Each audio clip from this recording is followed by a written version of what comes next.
In 1907, Britain and France embraced Russia. They used honey, in a triple alliance, Britain, France and Russia. And the honey that they used to trap Russia was that if we win the war that's coming with the Ottoman Empire, you will get Constantinople, which is what Russia wants. But they promised Russia one thing through the front door, and they took it back through the back door, like what they did to the Arabs. These are people with PhDs in deception. If they tell you that the sun is shining, don't believe them. Go outside and look up in the sky, see whether the sun is shining. When the Russian army had fought in the First World War and had suffered the most losses, the brunt of the kill were Russians. And they were now winning the war. And the Ottoman Empire was collapsing. And the Russian army is only an arm's length away from Constantinople. They don't want Russia to get Constantinople. No. So what did they do? Russian Jews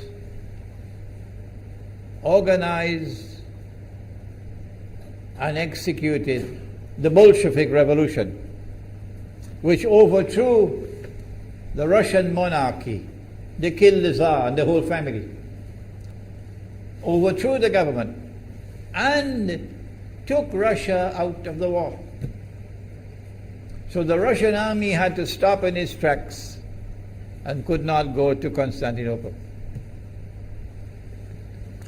In other words, the Russian Jews stabbed Russia in the back. They did more than that. They brought communism. Communism is not Russian. These dum-dums don't understand that. Communism was created to destroy Russia.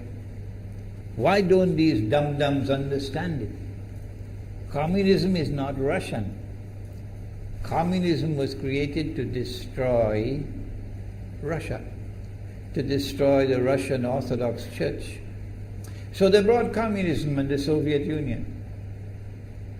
And for the next 60, 70 years, this Zionist-created entity called the Soviet Union waged war on religion, waged war on the Russian Orthodox Church, killed the priests, closed down the monasteries and churches and so on. 60, 70 years.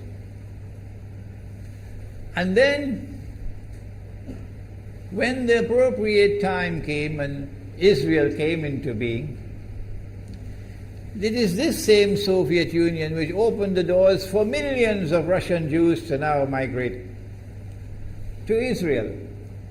If you go to Israel today, you might believe you're in Russia. So many people speaking Russian. These are the Russian Jews. And then the Soviet Union, 6 years after Israel came into being, did something strange and mysterious. Crimea is Russian territory. Crimea is a part of Russia. The Soviet Union decided to give Crimea as a gift to Ukraine. Why did they do that? The historians don't tell you. So let Imran tell you.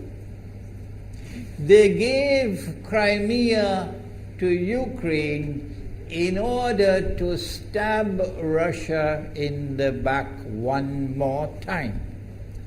Because if Russia loses Crimea, it will enhance Israel's security.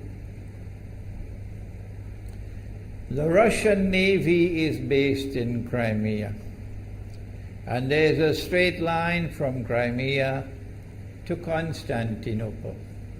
To get out of the Black Sea and to get into the Mediterranean Sea, you got to pass through the Bosphorus.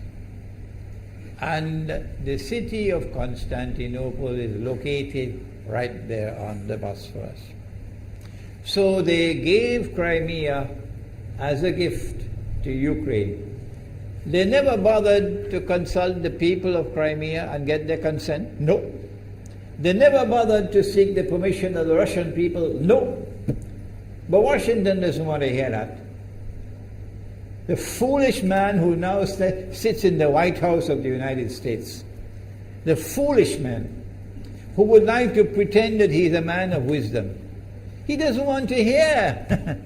But what are the rights of the Russian people? Were they not violated? Do they not have the right to correct Iran and recover the territory which was unjustly taken away from them on Israel's behalf? Obama doesn't want to hear that. It's inconvenient for them. But in this masjid, we will expose whether it's convenient to you or not. They did more than that.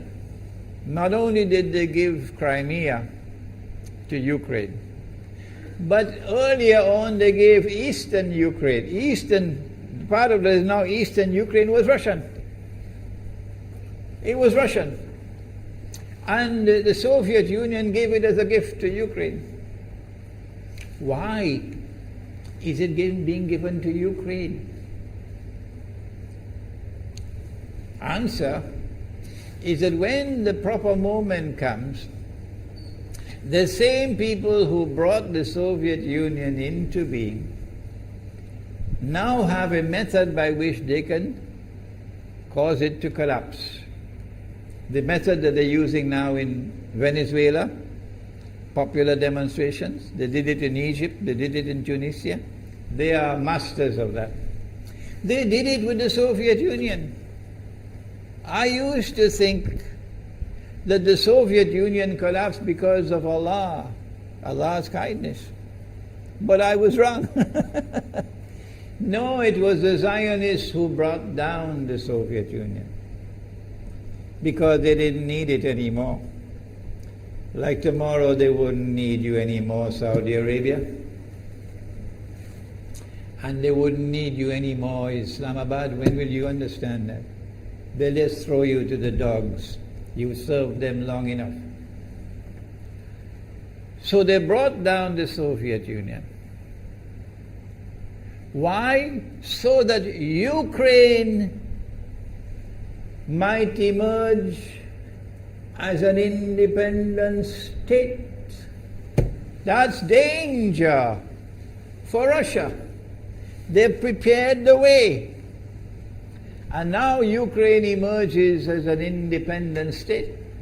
So the rope is around Russia's neck now.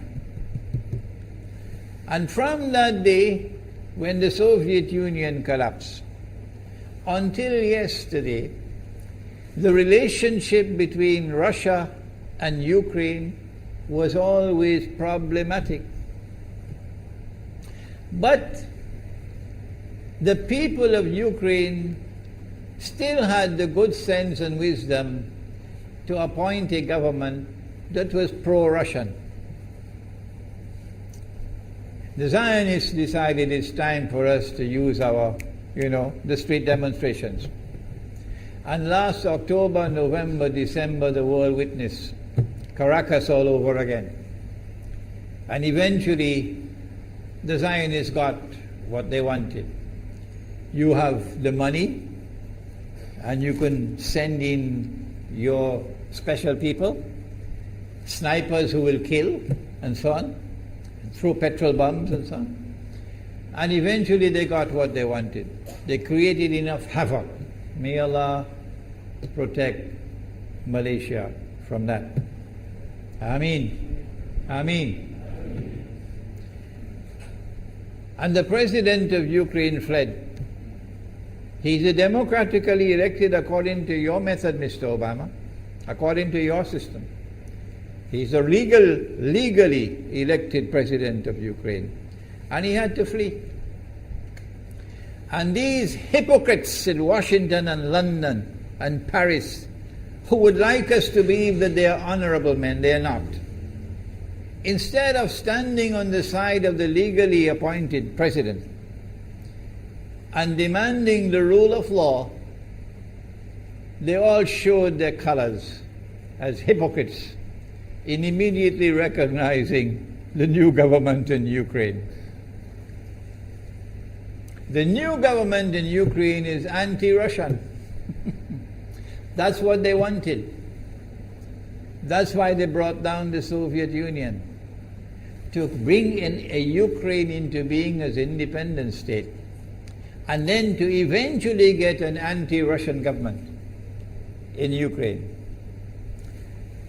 If by Allah's kindness Putin had not intervened and been so spectacularly successful, this is what the plan would have been.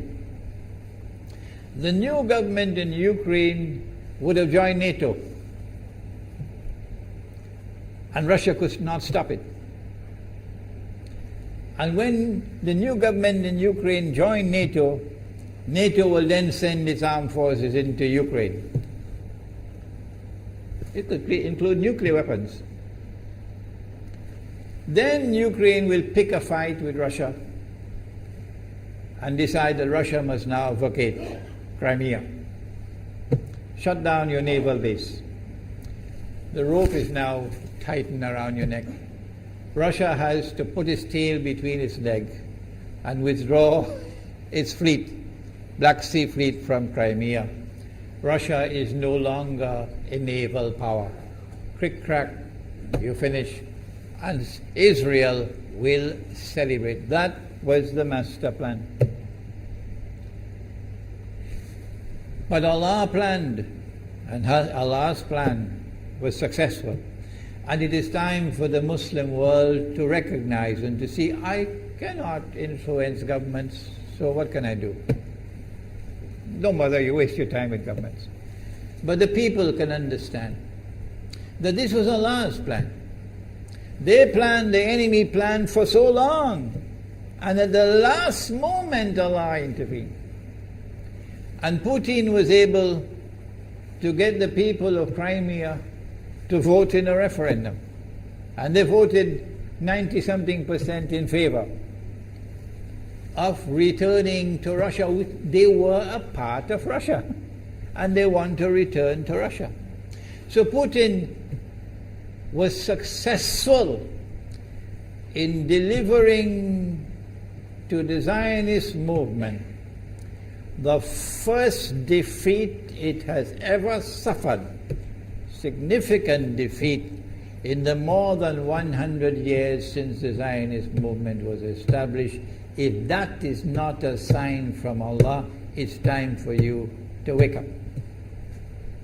Putin is now succeeding in eastern Ukraine as well, because they're barking like dogs in Washington and London and Paris. Barking. It is Russia which is doing it. It is Russia which is doing it in eastern Ukraine. Oh, but when the Ukrainian government send the Ukrainian armed forces into eastern Ukraine, they don't want to fight. They say, we will not fight our own people. They refuse to fight. So the only way that the government of Ukraine could now stamp down the insurrection, the popular resistance in eastern Ukraine, is by calling on Washington, come and send your Marines. And then what will Putin do? The Russian armed forces are amassed on the Ukrainian border. So the Ukrainian soldiers are refusing to fight their own people for two reasons. Number one, why should we do your dirty work for you? We're not going to fight our own people. That's not what soldiers are for. And number two, if we make the mistake of using guns on these Russian-speaking Ukrainians, what will the Russian army do to us tomorrow? And they have already said, Putin has already said, we are going to intervene to defend our people. He's already said it plainly. The writing is on the wall. Putin has won a victory in Crimea. Whether governments like it or not, whether governments vote this way or that way, is now irrelevant, because we all know that they have to vote where the butter is. Putin is on his road to a second victory in Ukraine. And they can't take defeat after defeat. So the writing is on the wall. Exactly as Nabi Muhammad alayhi salatu wasalam has said, that we are now moving towards the Malhama. How long will it take? I don't know, and you don't know. But the Malhama is coming.